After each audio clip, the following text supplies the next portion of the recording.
All right, Justin Watcher here from ProSportsExtra.com. WrestleMania 37 just went off the air, and what an emotional ending it was.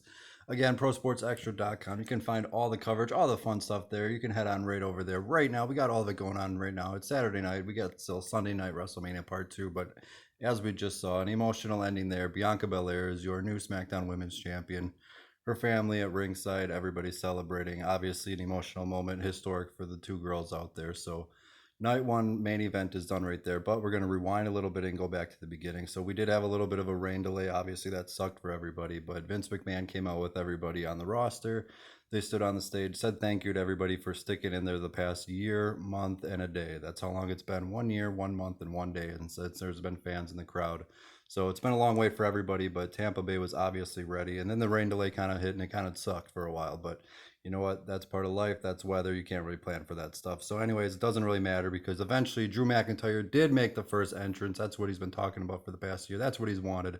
And he got it. He got to be the first man out there. He got to be the big entrance that everybody's talking about. So, he got to soak in that moment with the fans. So, he's deserved it. There's been no fans the past year for his big championship reign. So, it was only fitting that he got to be the one that was out there first. So, of course, that is where his fun ended because, yes, Bobby Lashley did defeat him to retain the WWE Championship. Kind of a little bit of a surprise, but when you go back and think about all of it, it kind of adds up a little bit. The match was on first, so they could have a heel win, which was Lashley. The Hurt Business stuff was going on. Lashley, of course, ended up winning, but Drew never tapped out. He ended up passing out. And then, of course, Drew also never hit his Claymore. So, again, all these little things kind of added up to where, you know what, Drew had 2020. The whole year belonged to him. He did everything. He won the Rumble. He beat Brock Lesnar. All of last year was about Drew McIntyre.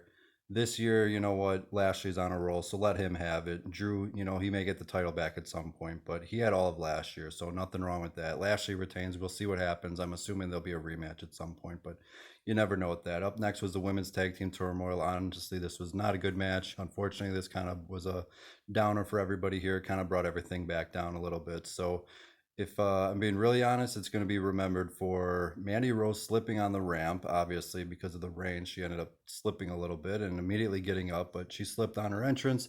And then there were two wardrobe malfunctions. So that's going to be the memorable points of these matches. Unfortunately, there was nothing else to write about here. So Tamina and Natalia ended up winning. So that means they get a tag title shot on night 2 of WrestleMania Sunday against Shayna Baszler and Nia Jax. I'm not sure how that's going to work. I think they're both heel teams. I don't know if it really even matters. But anyways, we're going to have that Sunday night. So up next was, I thought, a really good match. So we kind of bounced back here. Cesaro ended up defeating Seth Rollins. Cesaro's earned this moment. He deserves it. It's been a long time coming for him. Seth Rollins will be fine. He'll end up getting a win at some point. He'll go up to the main event scene. It doesn't really matter for him, honestly, at this point. For Cesaro, though, he needed this win. Really good match. They did the swing thing, and everybody loved it. So very cool for him. Up next, new Raw Tag Team Champs, The New Day, who had a little moment with Big E.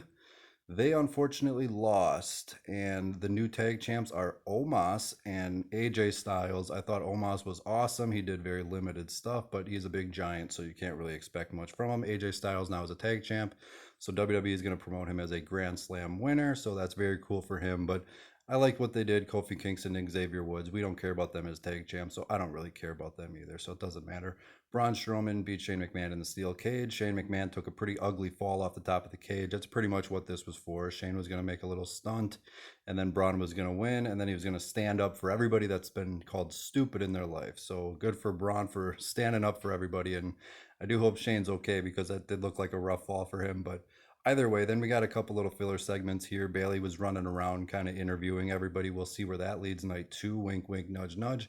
There was a 2K22 commercial for the new video game. I know there's been some tweaks added to all that with all the features and new designs and stuff like that. So hopefully this video game's a little bit better than before. WrestleMania 38 next year is going to be in Dallas. So Stone Cold kind of narrated a little promo. That was kind of cool. And then, of course, the WWE Hall of Fame class of 2020 had their introductions, and everybody came out and posed, and it's fun for that. So I think the 2021 class may be introduced Sunday, but that's just a guess on my part. Then we kind of got back to where we were at with WrestleMania. So Bad Bunny and Damian Priest defeated Miz and Morrison. No real surprise on the actual finish there. Everybody kind of expected Bad Bunny to eventually win the match, but Bad Bunny did end up impressing in the actual match. I wrote about this before, but he had 2 months to kind of train and go over everything at the Performance Center. And, once the bell rang, you kind of figured he would know what to do out there. So Damian Priest held his own. The Miz did great as the heel, and then John Morrison added the athleticism. So great job all around. And I uh, loved how Bad Bunny actually did some moves and actually started impressing people. He wasn't just there for the paycheck, and he didn't just do the basic crap that, most celebrities kind of do. But it was very good. And then that led us, of course, to the main event. Again, historic. Bianca Belair, new SmackDown Women's Champion. She defeated Sasha Banks. Sasha Banks has a horrible WrestleMania record, so this is just another loss on her record. But Bianca Belair eventually ended up busting out the hair whip, which left a huge welt on Sasha Banks' stomach. So when she's filming The Mandalorian coming up, good luck trying to cover that up. And then, of course, Bianca Belair gets the moment. She gets the 1, 2, 3. I know Michael Cole kind of ruined the call there, but it didn't matter at that point. The crowd was cheering. So Michael Cole is probably going to get let off the hook on this one. He kind of blew the call there, but it doesn't matter. The family at the ringside was going nuts and everybody was loving it. So great capper to the show. It wasn't honestly the best, but that is why it's only night one of part two. So we got still part two to come up. It's only half of it. Just think of it like a trilogy. There's parts 1, 2, and 3, or in this case, there's this one, and then there's a sequel coming up. So Sunday. So just think of this as half of a show. So Bianca Belair stands tall. The fireworks. She's the new SmackDown Women's Champion. I'm assuming Sasha will now go away and film a couple scenes for The Mandalorian, or she'll do her thing, whatever she does. It doesn't really matter. This was all about Bianca Belair the whole time. This is why she won the Rumble. This is why they got the main event spot. It's to send the crowd home happy, so everybody can now go home happy, and now we can all get ready for night 2 of WrestleMania. So quick little recap. I thought it was a good show. And we still got night 2 to go for WrestleMania. So I'm winding down here for 10 more seconds, but we got more coverage coming, prosportsextra.com. I'm rambling here a little bit too much longer, but we got 5 more seconds to go. So again, prosportsextra.com, and everybody have a great, great night.